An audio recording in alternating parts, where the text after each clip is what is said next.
الحمد للہ وحدہ والصلاة والسلام علی من لا نبی بعدہ۔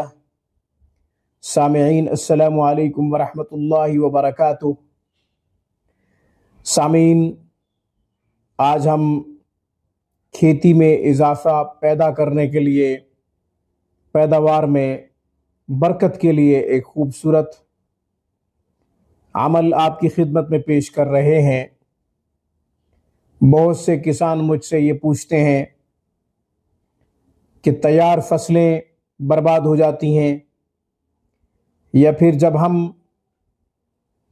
اپنی اجناس کو گھر لے آتے ہیں اس وقت کوئی نقصان ہو جاتا ہے، یا پھر اچھے دام فروخت نہیں ہوتی، اچھی قیمت پہ نہیں بکتی، اس کے لیے کیا کیا جائے؟ آپ کی فصل اچھی قیمت پہ نہ بکے، یا پھر اجناس میں کسی قسم کا کوئی نقصان ہو جاتا ہو، یا کھیتی میں اضافہ نہ ہوتا ہو، پیداوار میں برکت پیدا نہ ہو رہی ہو۔ گندم کاشت کرتے ہیں، کپاس کاشت کرتے ہیں، یا کوئی اور فصل کاشت کرتے ہیں، مگر اوسط کم ہوتی ہے، تو اس کے لیے ایک خوبصورت عمل بتا رہا ہوں۔ یہ عمل ہمیشہ کیجیے، انشاءاللہ آپ کی اوسط دوسروں سے زیادہ ہوگی، آپ کی پیداوار میں بھی برکت ہوگی، اس کے ساتھ ساتھ آپ کی فصل اچھی قیمت پہ بکے گی۔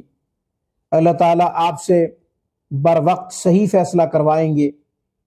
دراصل ہم بر وقت جب فیصلہ نہیں کرتے، دیر سے فیصلہ کرتے ہیں، کبھی جلد فیصلہ کر لیتے ہیں، تو پھر جو صحیح قیمت ہوتی ہے، اچھی قیمت ہوتی ہے، اس سے ہم ہاتھ دھو بیٹھتے ہیں۔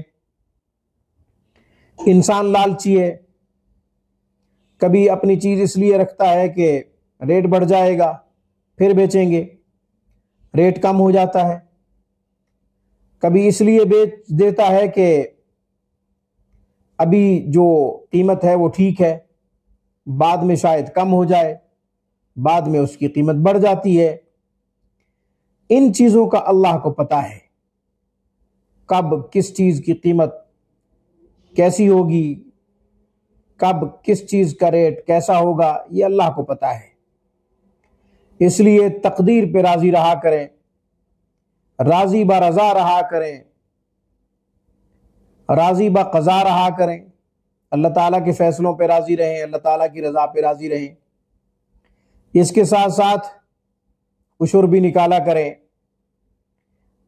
جو فصلیں نہری پانی پہ پکتی ہیں وہ 20واں حصہ اللہ کے راستے میں دیں گے، اور جو فصلیں بارش کے پانی پہ پکتی ہیں وہ 10واں حصہ اللہ کے راستے میں دیں گے۔ آپ کی فصل 1,00,000 کی ہوئی ہے تو اس کا 20واں حصہ بنتا ہے 5,000۔ یہ عشر آپ نے نکالنا ہے اللہ کے راستے میں۔ اسی طریقے سے جو بارانی علاقے ہیں ان میں جو فصل ہے اگر وہ 1,00,000 کی بکے گی تو 10,000 اللہ کے راستے میں دینا پڑے گا، 10واں حصہ۔ اس سے بھی خوب اضافہ ہوگا، پیداوار میں خوب برکت پیدا ہوگی، کیونکہ اللہ کا حق ان کے بندوں تک آپ پہنچا رہے ہیں۔ اللہ تعالیٰ کو خدمت خلق بہت پسند ہے، اور یہ عشر فرض ہے، قرض ہے۔ اگر ہم نہیں نکالیں گے تو گناہگار ہوں گے۔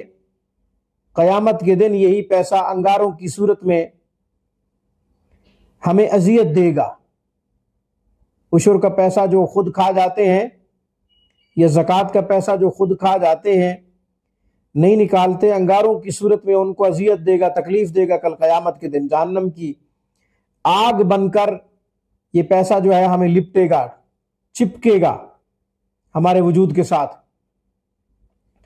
تو اس لیے ان چیزوں کا بھی خیال رکھنا چاہیے۔ اس کے ساتھ ساتھ ایک عمل آپ ضرور کریں، انشاءاللہ تمام نقصانات سے محفوظ ہو جائیں گے۔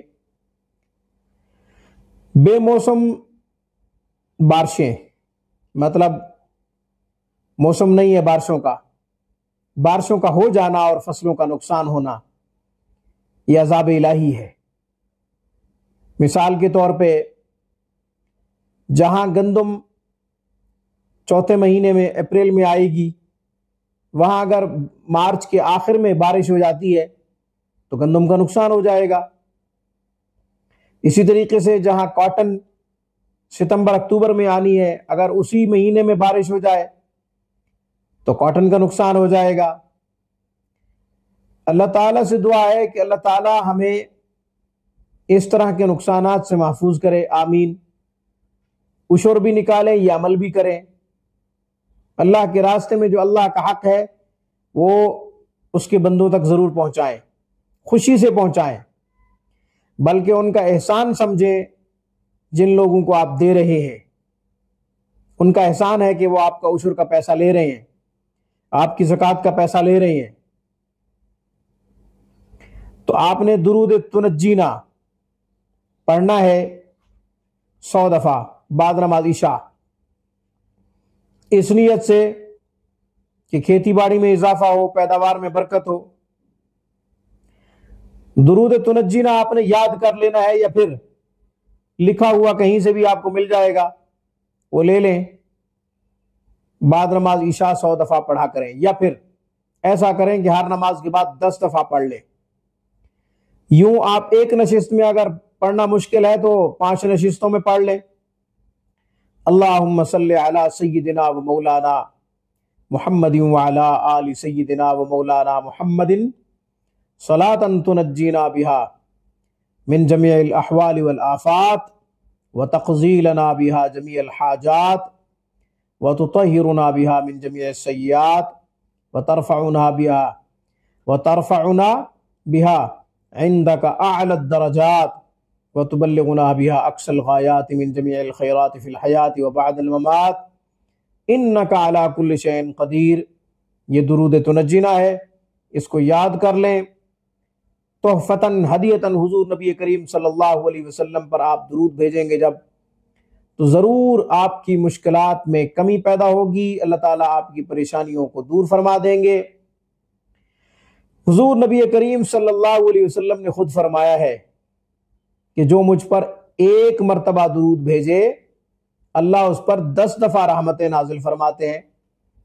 آپ اگر 100 دفعہ پڑھیں گے تو اللہ تعالیٰ 1000 دفعہ آپ پر جو ہے رحمتیں نازل فرمائیں گے۔ 1000 دفعہ، ایک دفعہ بھی اللہ نے اگر رحمت کی نظر سے دیکھ لیا تو بگڑی بن جائے گی۔ تیری ایک نظر کی بات ہے میری زندگی کا سوال، تیری ایک نظر کی بات ہے میری زندگی کا سوال، میں اپنے دل کا کیا کروں اسے پھر بھی شوق وصال۔ آپ اگر ایک نظر سے ایک رحمت کی نظر سے دیکھ لیں تو ہماری بگڑی بن جائے گی، ساری زندگی سنور جائے گی۔ تو 1000 دفعہ اللہ تعالیٰ روزانہ رحمت کی نظر سے دیکھیں گے۔ اللہ کے رسول نے خوشخبری دی ہے، جو مجھ پر ایک دفعہ درود پڑھے اللہ اس کو 10 دفعہ رحمتوں کی نظر سے دیکھتے ہیں، رحمت کی نظر سے دیکھتے ہیں، اللہ اس پر 10 رحمتیں نازل فرماتے ہیں۔ حدیث کا مفہوم ہے، اس لیے یقین کے ساتھ درود پڑھا کریں، حضور نبی کریم صلی اللہ علیہ وسلم پر ہدیتاً تحفتاً درود بھیجا کریں، اللہ خوش ہوتے ہیں، اللہ خوش ہوتے ہیں۔ اس لیے قرآن کریم میں اللہ تعالیٰ نے خود ہی فرمایا ہے، ان اللہ وملائکتہ یصلون علی النبی یا ایھا الذین آمنوا صلوا علیہ وسلموا تسلیما۔ اللہ اور اس کے فرشتے رسول اللہ صلی اللہ علیہ وسلم پر درود پڑھتے ہیں، بھیجتے ہیں۔ اے ایمان والو، اس لیے تم بھی درود و سلام پڑھا کرو اپنے نبی پر۔ یا ایھا الذین آمنوا صلوا علیہ وسلموا تسلیما، تو حکم ہے اللہ تعالیٰ کی طرف سے۔ علماء نے لکھا ہے کہ یہ حکم جو ہے وجوب کے درجے میں ہے، اللہ کے نبی پر درود پڑھنا، بھیجنا، سلام پڑھنا واجب ہے۔ اس لیے درود تنجینا 100 دفعہ پڑھ لیا کرو، اللہ 1000 رحمت نازل فرمائیں گے، پھر کھیتی میں اضافہ ہوگا، خدا کی قسم پیداوار میں اضافہ ہوگا۔ اللہ تعالیٰ سے دعا ہے کہ اللہ تعالیٰ ہماری ساری زندگی اس طرح ہم سے گزروائے کہ ہم روزانہ حضور نبی کریم صلی اللہ علیہ وسلم پر زیادہ سے زیادہ درود پڑھا کریں۔ بخل سے اللہ تعالیٰ ہمیں محفوظ رکھے، رسول اللہ صلی اللہ علیہ وسلم نے خود فرمایا ہے وہ بخیل ہے جو مجھ پر درود نہیں پڑتا، جب میرا نام آئے اور مجھ پہ درود نہ پڑے وہ بخیل ہے۔ تو اللہ تعالیٰ اس طرح کے بخل سے ہمیں محفوظ فرمائے، آمین۔ وآخر دعوانا الحمد للہ رب العالمین۔